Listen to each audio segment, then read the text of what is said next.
Si hay algo que obstaculiza el crecimiento de un creyente, su servicio en la expansión del reino de Dios, es el desaliento. Cuando estamos desalentados, las metas nos parecen inalcanzables, pensamos que ni siquiera vale la pena intentarlo. No vale la pena seguir luchando contra ese pecado en particular. No vale la pena querer desarrollar el hábito de leer mi Biblia todos los días. No vale la pena dedicarme a servir a los hermanos en la iglesia si a final de cuentas ni siquiera lo agradecen. ¿De qué sirve tratar de seguir llevando el evangelio a los perdidos si este mundo va de mal en peor? Si este mundo rechaza en una forma decidida y agresiva todo lo que el cristianismo valora, todo lo que el cristianismo defiende, mis hermanos, el desaliento nos paraliza, el desaliento nos roba la esperanza, nos lleva a pensar que todo esfuerzo es inútil, que no tenemos ni las capacidades, ni los recursos, ni los dones para lograr cambios significativos, ni en nosotros ni en otros.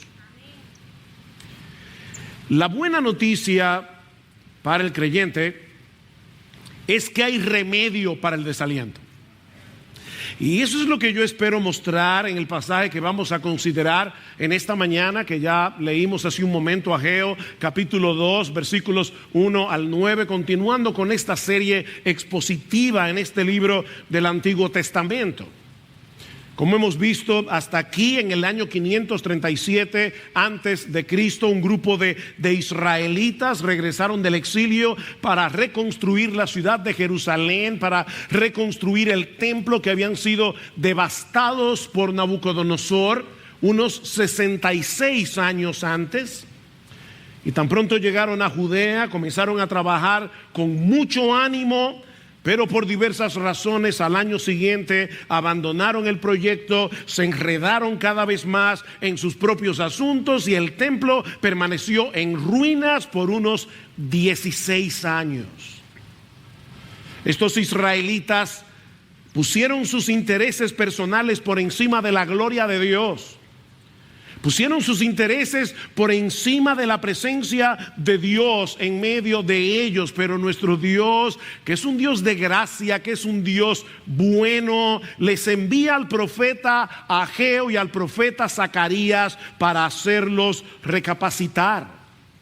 Y dice en Ageo capítulo 1 versículo 14 que el Señor mismo despertó el espíritu de los líderes del pueblo, despertó el remanente de todo el pueblo por medio de su palabra, de tal manera, mis hermanos, que todo el pueblo completo, desde el más pequeño hasta el más grande, decidieron obedecer la voz de Dios.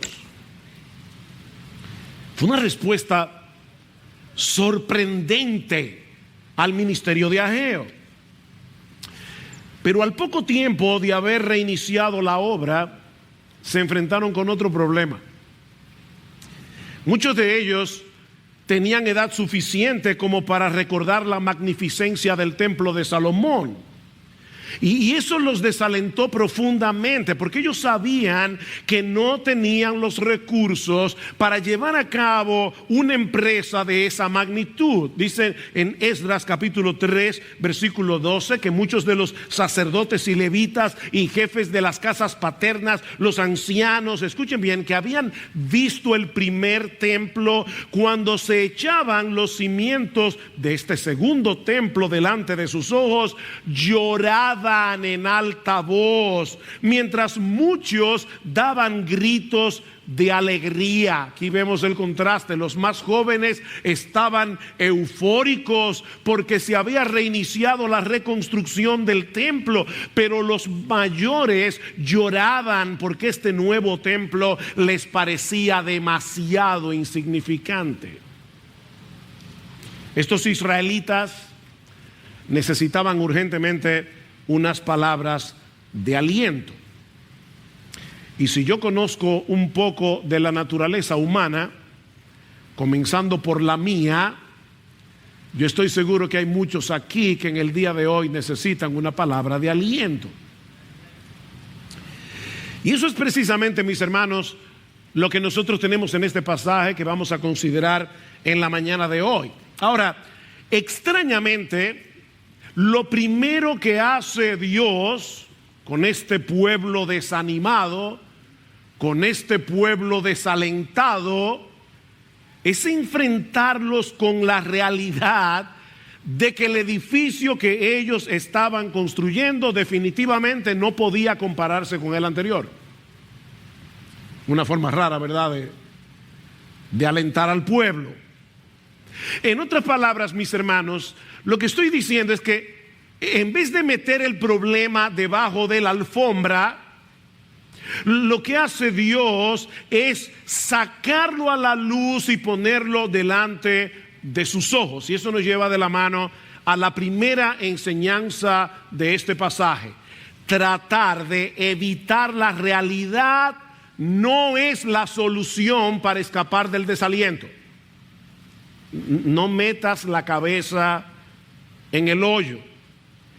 Tratar de evitar la realidad, mis amados hermanos y hermanas, no es la solución para tratar de escapar del desaliento. Versículo 1 al 3. El día 21 del mes séptimo vino la palabra del Señor por medio del profeta Ageo diciendo: habla ahora Zorobabel, hijo de Salatiel, gobernador de Judá, y al sumo sacerdote Josué, hijo de Josadac, y al remanente del pueblo diciendo, es Dios que está diciendo: ¿quién ha quedado entre vosotros que haya visto este templo en su gloria primera? ¿Y cómo lo veis ahora, tal como está? ¿No es como nada a vuestros ojos? Dios les está diciendo: ustedes tienen razón. Este segundo templo no tiene comparación con la magnificencia del templo que construyó Salomón. Ahora, noten, mis hermanos, antes de entrar en materia, que en el versículo 1 se resalta el hecho de que este mensaje vino por medio del profeta Ageo el día 21 del mes séptimo. Y esta fecha es importante por varias razones. Por un lado, porque en el calendario hebreo este era el mes con más festividades religiosas y por lo tanto con muy poca actividad laboral. Al principio del mes séptimo se celebraba la fiesta de las trompetas.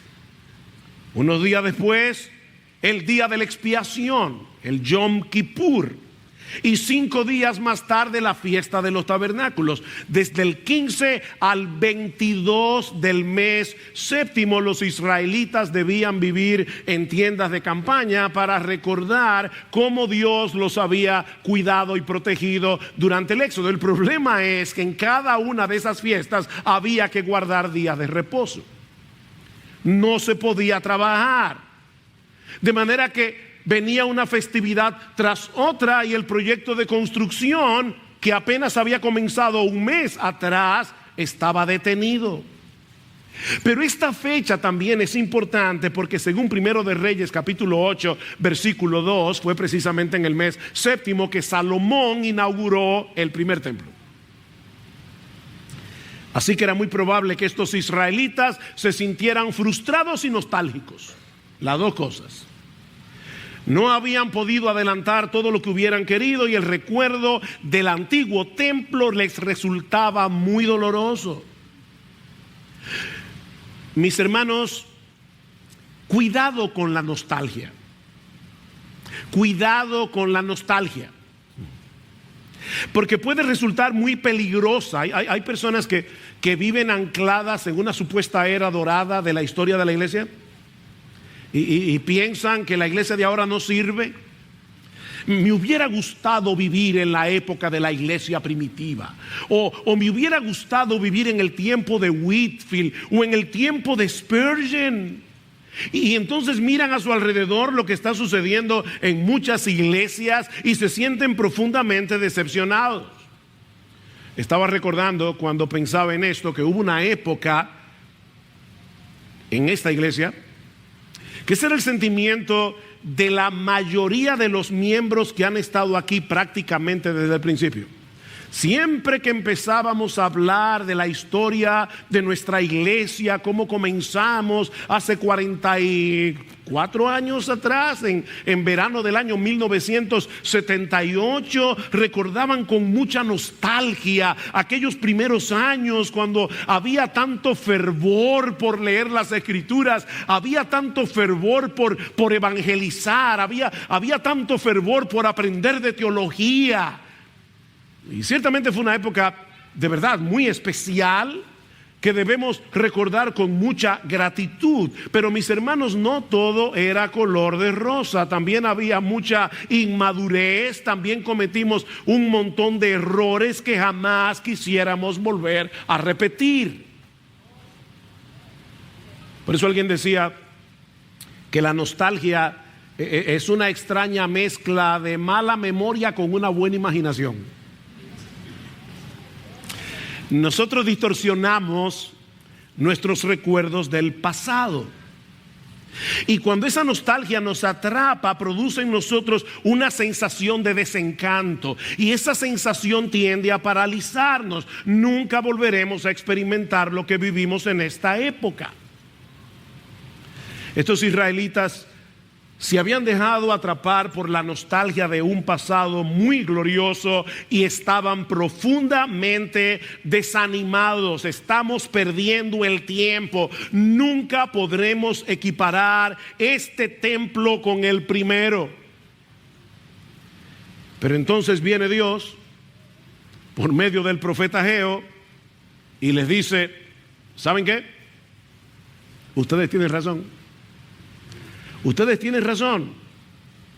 Este segundo templo jamás será como el de Salomón. De hecho, si ustedes leen las escrituras, se van a dar cuenta de algo curioso. En este segundo templo, la Shekinah de Dios, la gloria de Dios que venía en una forma de nube, no vino sobre este templo.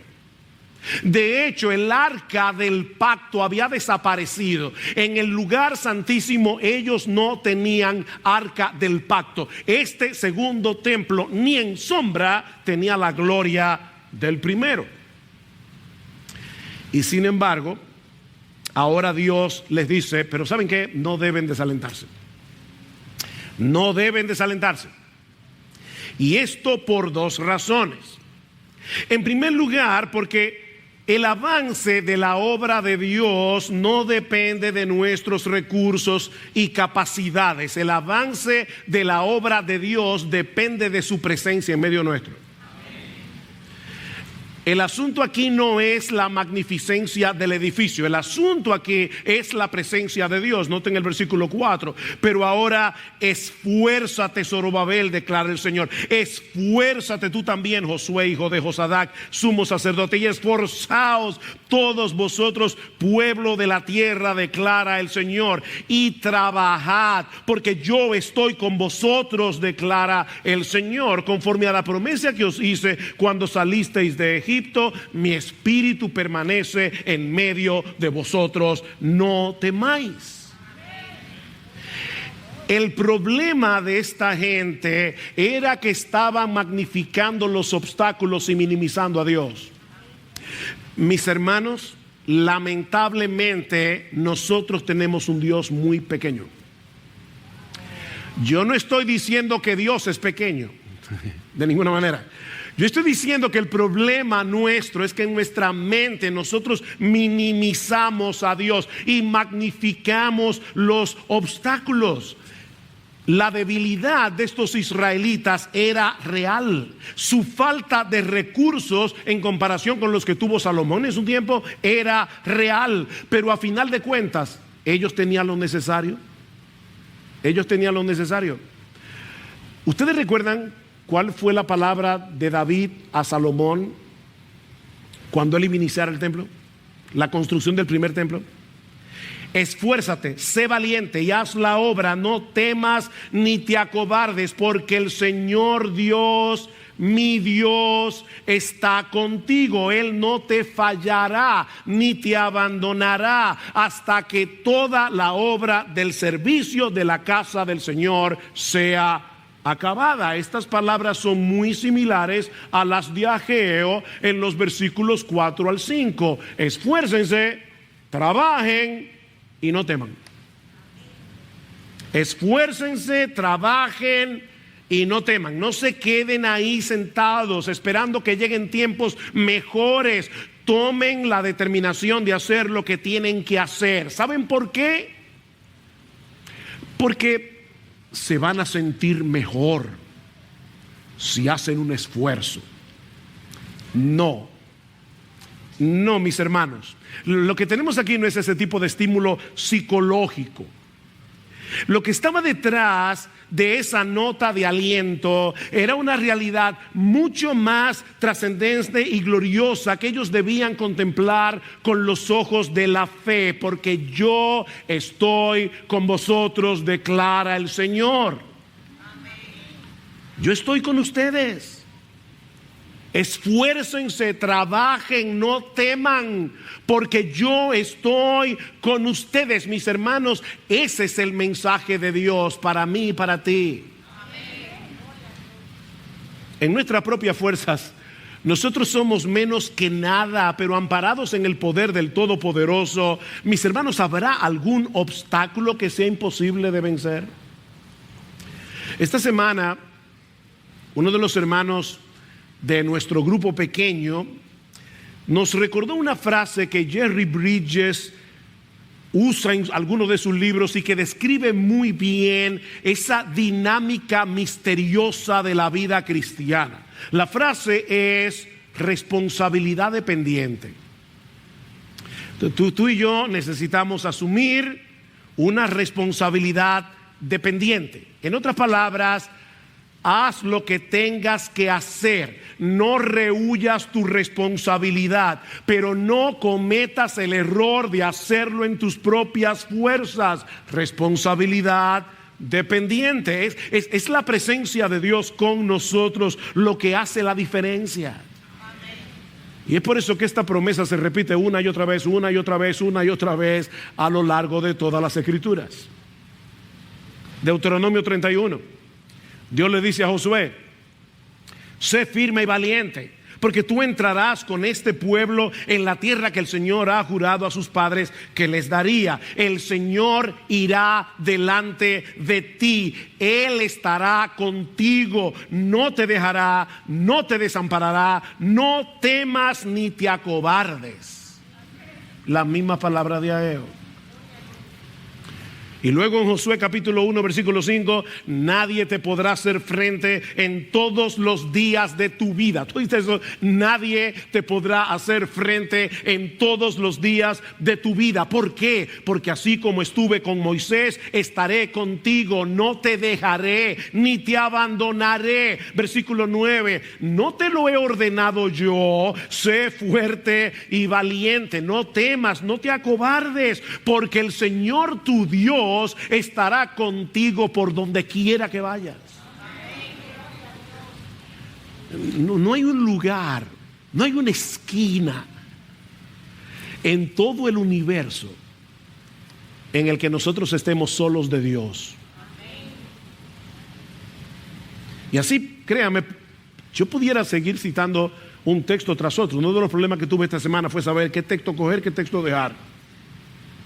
Esfuérzate, trabaja y no temas, porque yo estoy contigo. Versículo 5, conforme a la promesa que os hice cuando salisteis de Egipto, mi espíritu permanece en medio de vosotros. No temáis.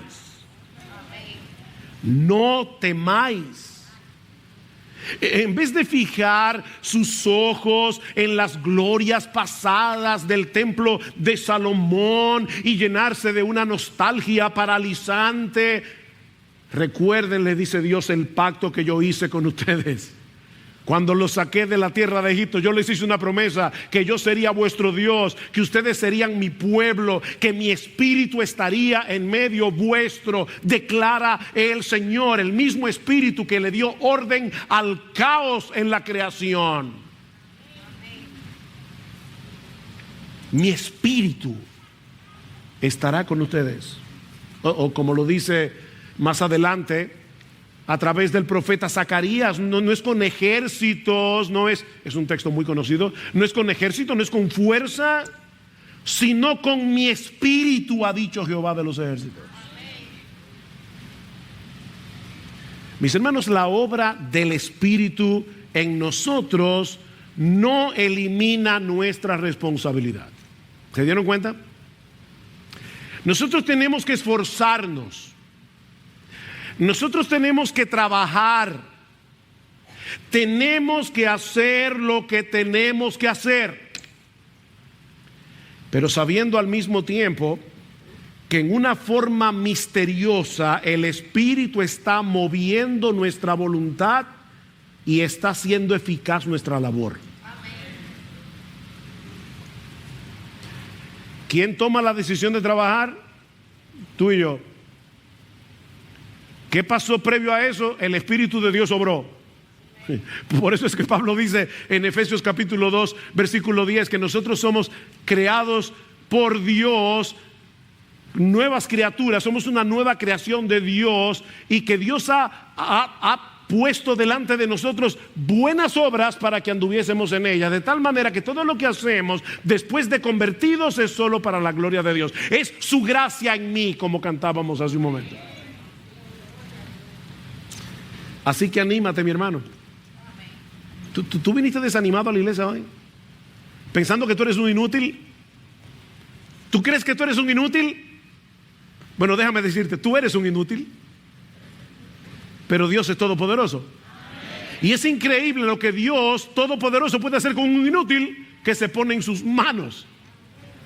Es como dice, ese fue uno de los textos que vino a mi mente en esta semana, Isaías 41:14. No temas, gusano de Jacob. Qué alentador. Mañana serás un león. No, tú eres un gusano y seguirás siendo gusano, pero trillarás montes, vas a allanar collados, porque yo estaré contigo.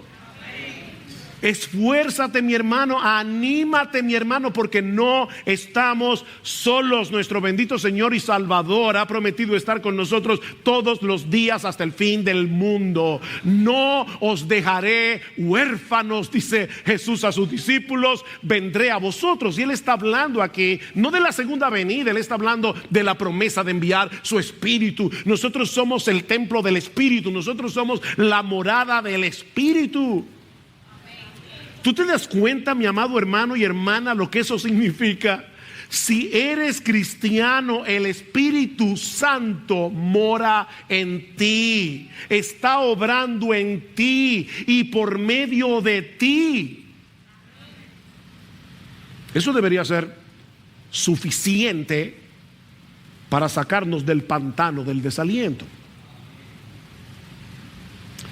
Pero Dios no ha terminado todavía de animarnos, sino que ahora nos dice en los versículos 6 al 9 que lo que hacemos para Él sirviendo a su pueblo es mucho más grande de lo que nuestros ojos pueden ver. ¿Qué era lo que estaba pasando con estos israelitas? Que ellos veían el templo y sentían que aquello era insignificante. Y ahora Dios les dice: permítanme abrirles los ojos para que ustedes tengan un vislumbre de lo que yo voy a hacer con ese esfuerzo que a ustedes les parece pequeño. Mis hermanos, lo que nosotros hacemos para la obra de Dios, lo que nosotros hacemos para el servicio de Dios, sirviendo al pueblo de Dios, va a tener repercusiones mucho más grandes de lo que nosotros ahora podemos percibir. Versículo 6. Porque así dice el Señor de los ejércitos: una vez más, dentro de poco, yo haré temblar los cielos y la tierra, el mar y la tierra firme, y haré temblar a todas las naciones. Vendrán entonces los tesoros de todas las naciones, y yo llenaré de gloria esta casa, dice el Señor de los ejércitos. Mía es la plata, mío es el oro, declara el Señor de los ejércitos. La gloria postrera de esta casa será mayor que la primera, dice el Señor de los ejércitos, y en este este lugar daré paz, declara el Señor de los ejércitos. Noten que el versículo 6 comienza con un porque. Hermanos, toda la escritura es inspirada por Dios. En la Biblia no hay una palabra de más. Ese porque conecta los versículos 4 al 5 con los versículos 6 al 9. Así que la idea es esta: esfuércense, trabajen y no teman, porque así dice el Señor de los ejércitos: hay algo que yo voy a hacer en el futuro y que ustedes deben comenzar a contemplar ahora con los ojos de la fe. Amén. Esa es la idea. Estos israelitas se sentían desanimados cuando veían el edificio que ellos estaban construyendo. Como acabo de decir, les parecía insignificante, pero ahora Dios quiere que ellos levanten sus ojos por encima del horizonte. Mis hermanos, es tan necesario que por medio de la fe nosotros miremos más allá, nosotros veamos por encima del horizonte, nosotros veamos más allá de los poderes políticos, nosotros veamos más allá del descalabro de nuestra cultura, nosotros miremos más allá de los poderosos que están tratando de implantar una agenda anticristiana en todo el mundo occidental. Tú y yo necesitamos urgentemente mirar más allá y ver lo que Dios está preparando para el futuro. Yo voy a hacer temblar los cielos y la tierra, el mar y la tierra firme y todas las naciones, dice Dios. Yo traeré los tesoros de las naciones hacia esta casa y la llenaré de gloria, de tal manera que su gloria postrera va a ser mayor que la primera. En otras palabras, lo mejor está por venir. Lo mejor está por venir.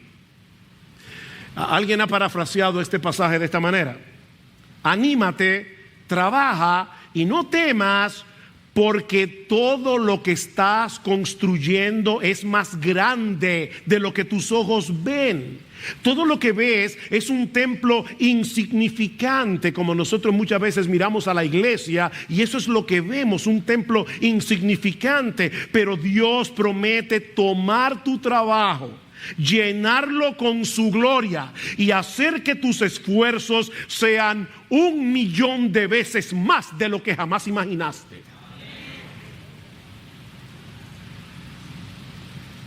Ese templo que se estaba construyendo en los días de Ageo era un pequeño eslabón en la historia de la redención, en una cadena de eventos extraordinarios que Dios iba a llevar a cabo, dice él en el versículo 6, dentro de poco.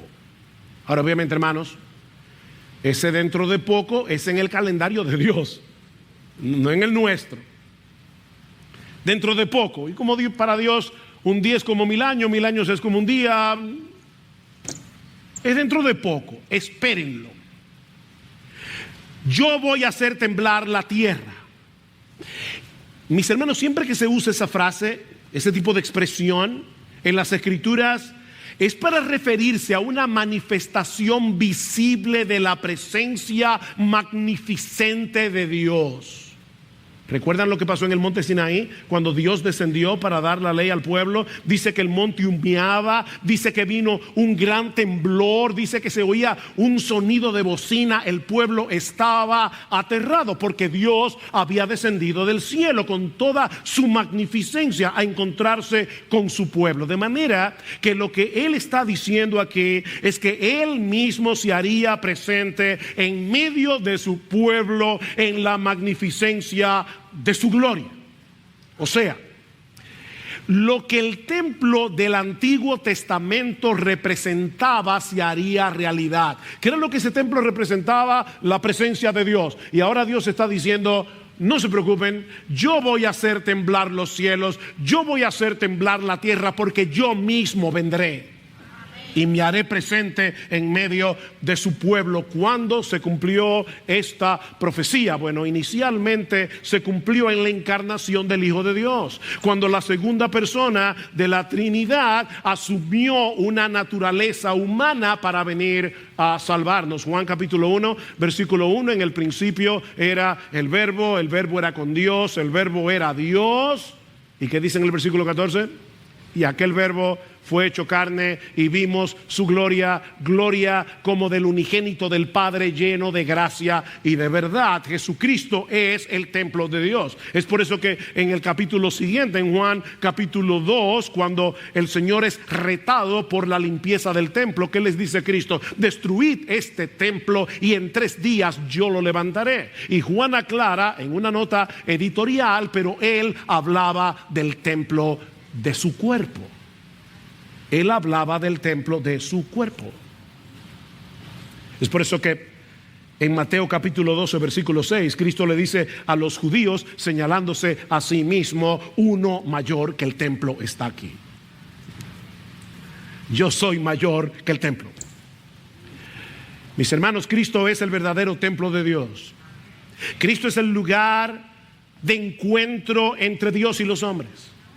Es por eso que dice en el versículo 9 que en ese lugar Dios dará paz. Cristo es nuestra paz, dice Pablo en Efesios capítulo 2. Él es nuestra paz. Cristo nos reconcilió con Dios por medio de su muerte en la cruz. Cristo reconcilia a pecadores entre sí en la sociedad de la iglesia. Cristo nos concede la bendición de poder experimentar la paz de Dios que sobrepasa todo entendimiento. Él es nuestra paz. Mi paz os dejo, mi paz os doy. Es en ese lugar llamado Jesucristo donde el hombre puede experimentar verdadera paz.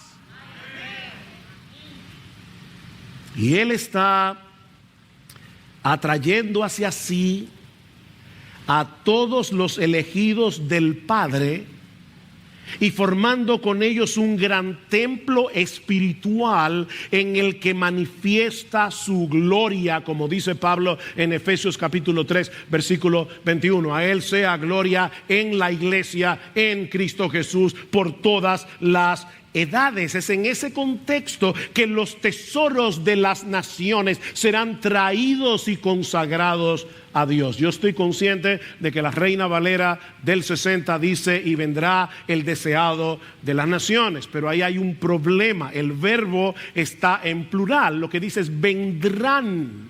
Vendrán los tesoros, vendrán lo deseado de las naciones. Nuestro Dios es soberano. Cristo prometió que Él habría de edificar a su iglesia y que las puertas del Hades no iban a prevalecer contra ella. Nada ni nadie va a impedir que aún los reyes de la tierra vengan y se postren, como dice en Isaías, delante del Mesías.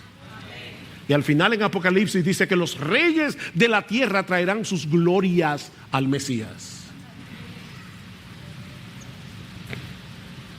Lo que estos israelitas de los días de Ageo estaban edificando representaba algo muchísimo más glorioso de lo que sus ojos podían ver. Mis hermanos, ese templo físico representaba al Dios encarnado, a nuestro bendito Señor y Salvador Jesucristo, que en unión con su pueblo, la iglesia, es el verdadero templo del nuevo pacto, formado de piedras vivas de todo tribu, pueblo, lengua y nación, y que ya no se encuentra limitado a la ciudad de Jerusalén, sino disperso en el mundo entero.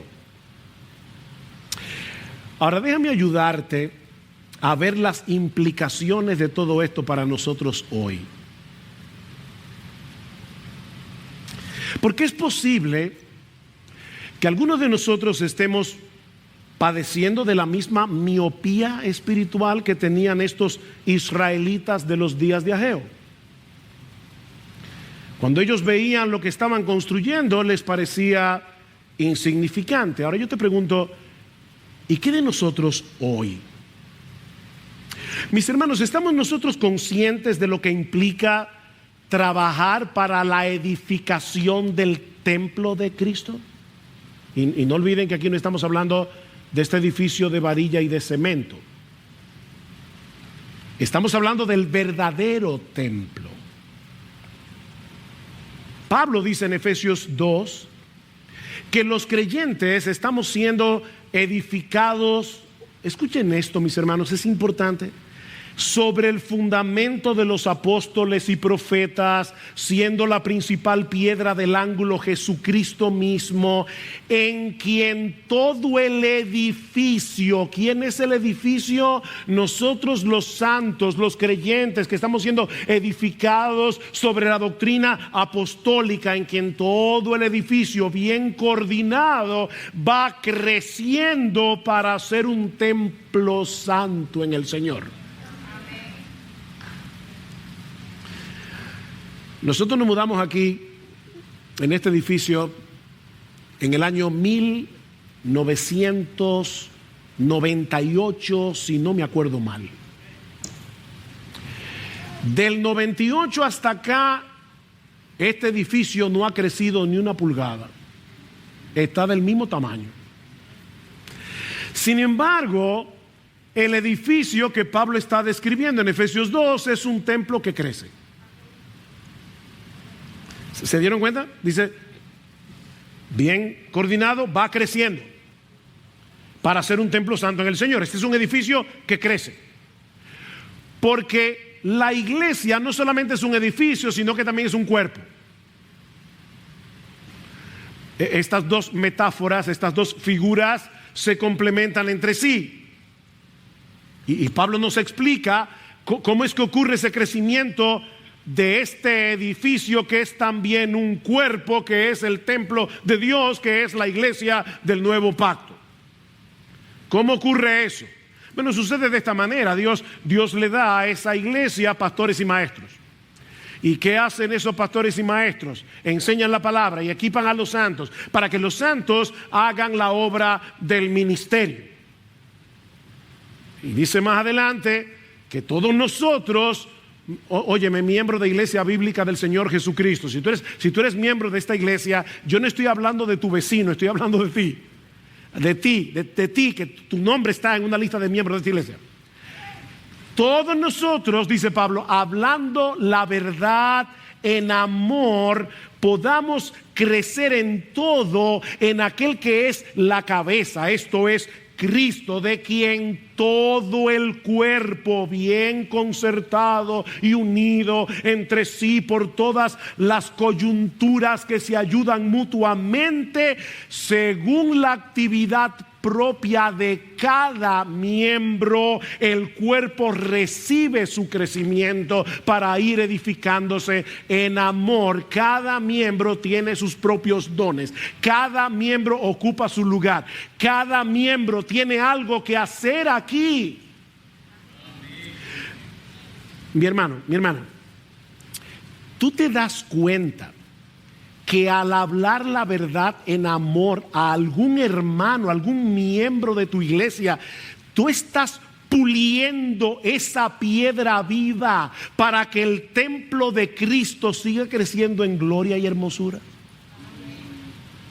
¿Sabes que hay algo curioso en el Antiguo Testamento? Y es que en el templo de Salomón las piedras debían ser pulidas en la cantera, porque Dios dijo: yo no quiero ruido en la construcción del templo. Así que todo el ruido era en la cantera, donde las piedras eran medidas, eran pulidas y entonces eran traídas y colocadas exactamente en el lugar que le correspondía. Bueno, mis hermanos, esta es la cantera del templo que Dios está construyendo en la gloria. La piedra va a llegar allá pulidita. Pero ahora te toca a ti y me toca a mí hacer ese trabajo, porque nosotros estamos construyendo un templo. Puede que te parezca algo insignificante consolar a un creyente en medio de su aflicción, O corregir a un hermano que tú percibes que puede estarse extraviando, o ayudarlo de cualquier manera en su proceso de santificación. El cristianismo es un proyecto de comunidad. Nadie crece solo. Somos una familia. Y no son los pastores. Es increíble cómo los hermanos inmediatamente piensan que si alguien está andando mal, bueno, los pastores. Sí, los pastores tenemos un trabajo que hacer, y tú también. Somos un cuerpo, somos un equipo, somos una familia, donde todos nos preocupamos por todos.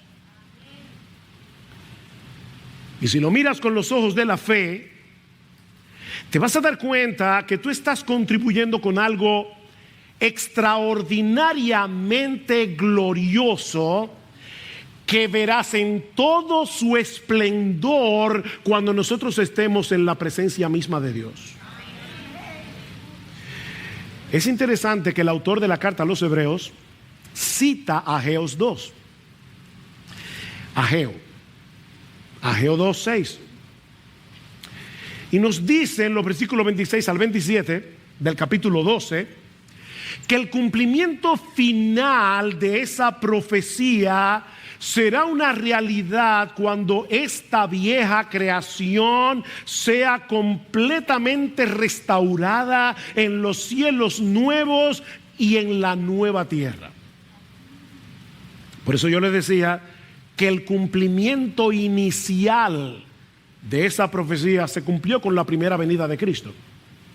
Pero el cumplimiento final de esa profecía será cuando Cristo regrese en gloria. ¿Recuerdan Mateo? Dice que los cielos se moverán como con un estruendo, toda la tierra será removida. Lo que dice Ageo: Dios hará temblar los cielos y la tierra. Y dice el autor de los Hebreos que cuando Dios haga eso en la segunda venida de Cristo, las cosas movibles de este mundo se evaporarán y solo permanecerá lo permanente. Los poderes políticos, los poderes de la ONU, de yo no sé cuánta cosa, eso es movible, eso se va. Pero Cristo permanece, el Evangelio permanece, la iglesia permanece. Lo inamovible se va, queda lo permanente. Y por eso dice el autor de la carta a los Hebreos: nosotros entonces, que vamos a heredar un reino inconmovible, tengamos gratitud y mediante ella sirvamos a Dios. Miren hacia adelante, levanten sus ojos por encima de la línea del horizonte. ¿Y saben lo que va a pasar? Que se van a animar ahora a hacer lo que tienen que hacer. Ese es el punto. Me encanta como lo dice Apocalipsis 21, versículos 9 al 11. Dice que en ese momento la iglesia estará ataviada en todo su esplendor, como la novia, la esposa del Cordero. Y lo que más me encanta es la primera línea del versículo 11: teniendo la gloria de Dios. Sí, esa iglesia que ahora te parece tan débil, esa iglesia que ahora te parece tan insignificante, tendrá la gloria de Dios. Eso es lo que nosotros estamos trabajando para eso. ¿Ven? No mires, mi hermano, lo que la iglesia es ahora. Lo que Ageo le estaba diciendo a los judíos de aquellos días era: mira lo que viene, mira lo que esto va a hacer en la historia de la redención. Bueno, mis hermanos, lo que yo le estoy diciendo en esta mañana es: ¿tú quieres salir del pantano del desaliento? Mira lo que esto va a hacer en el día del Señor. Decía C.S. Lewis que si nosotros tuviéramos la capacidad de ver a un creyente ya glorificado, nos sentiríamos tentados a adorarlo. Porque dice en Mateo capítulo 13 que los justos resplandecerán como el sol en el reino de su Padre. ¿Tú te imaginas a cada uno de los miembros de esta iglesia, sobre todo aquellos que no son exactamente lo que mejor te caen, resplandeciendo como el sol en el reino del Padre? Eso es impresionante. Pero ¿saben qué? Lo que Pablo dice en Efesios es que esa obra de hermoseamiento ya empezó. Cristo le está haciendo ahora. Es ahora.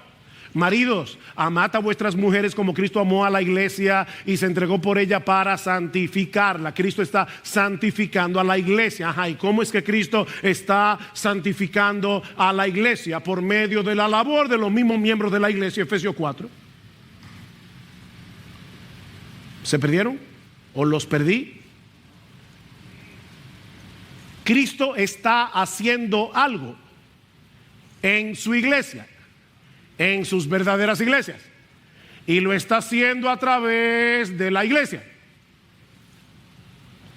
a través de sus miembros.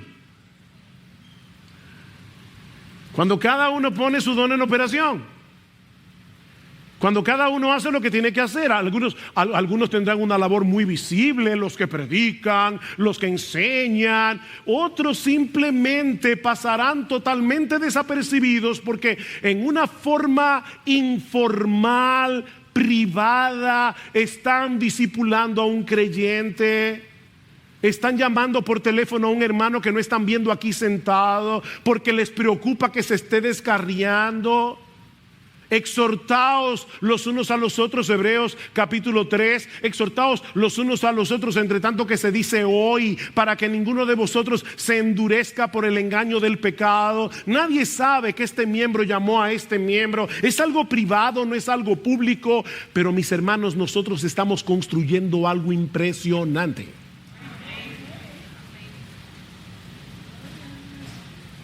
¿Te das cuenta de lo sorprendente que es todo esto? Mis hermanos, lo que estoy diciendo es que nuestro Señor Jesucristo está edificando a su iglesia a través de miles de pequeños esfuerzos. Nada dramático.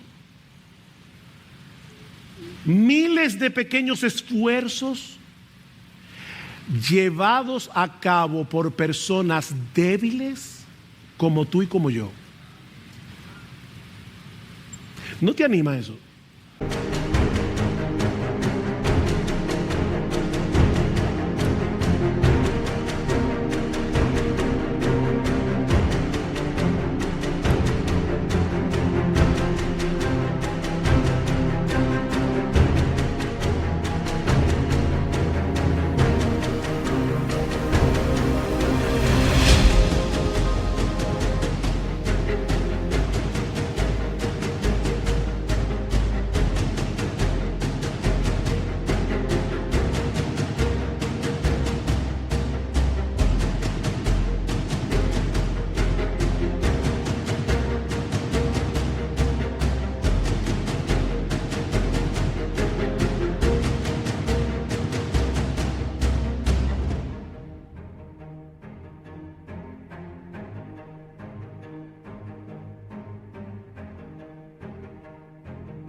Como los israelitas de los días de Ageo,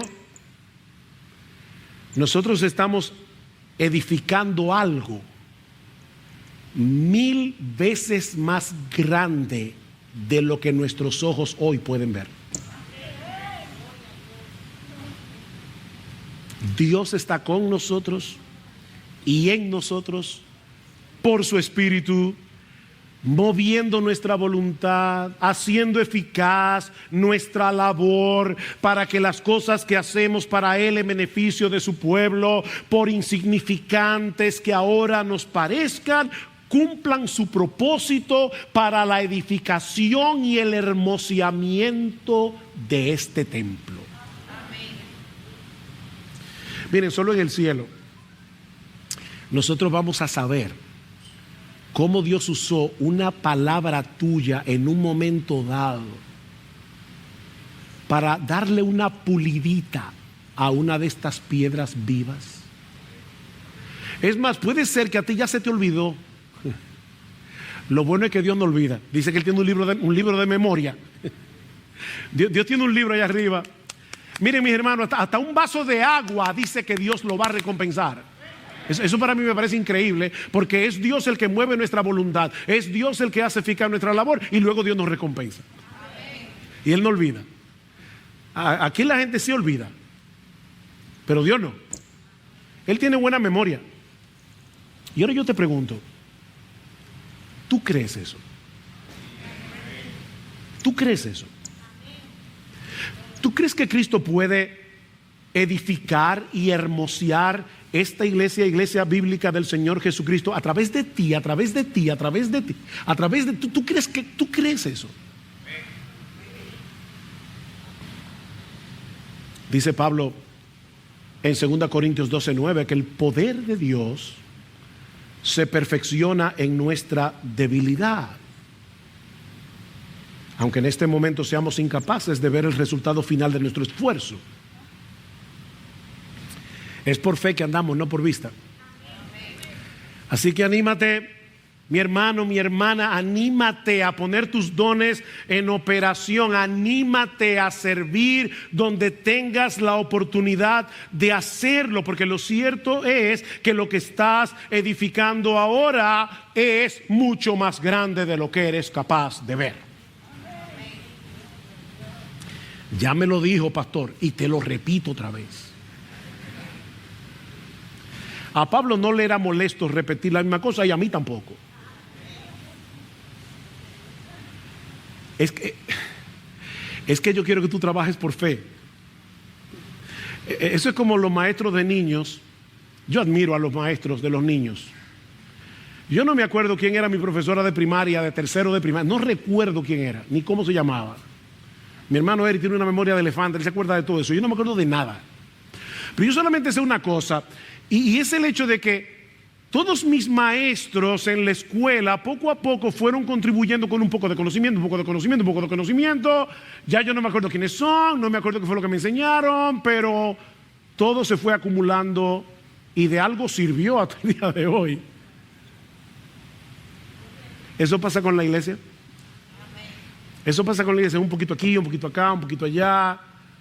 Y Dios va obrando a través de ese poquito, ese poquito, ese poquito, ese poquito, para edificar a su iglesia. Y tú eres parte de eso. Y cuando lleguemos a la gloria, Dios te va a decir: bien, buen siervo y fiel. En lo poco fuiste fiel. Nadie lo notó, pero ven, entra en el gozo de tu Señor. Entra en el gozo de tu Señor. Así que, mi querido hermano, mi querida hermana, no hay razón para que sigas sumergido en el pantano del desaliento. Estoy usando obviamente la figura de Bunyan en el proceso del peregrino. Nuestro Dios ha prometido estar con nosotros y llevar a cabo su obra por medio de nosotros. Sí, nos vemos débiles, nos vemos pequeños, porque lo somos. Pablo dice en 2 Corintios capítulo 4 versículo 7 que nosotros tenemos este tesoro, y se refiere obviamente al tesoro del evangelio. Nosotros tenemos este tesoro en vasos de barro. ¿Saben para qué? Para que la excelencia del poder sea de Dios y no nuestra. Oh, quiere el Señor abrirnos los ojos de nuestro entendimiento, para que podamos vislumbrar con los ojos de la fe lo que ahora no podemos ver a simple vista. Que cada miembro de esta iglesia, cada miembro de esta iglesia tome. Amid the quiet of the night, I sense the weight of worries taking flight.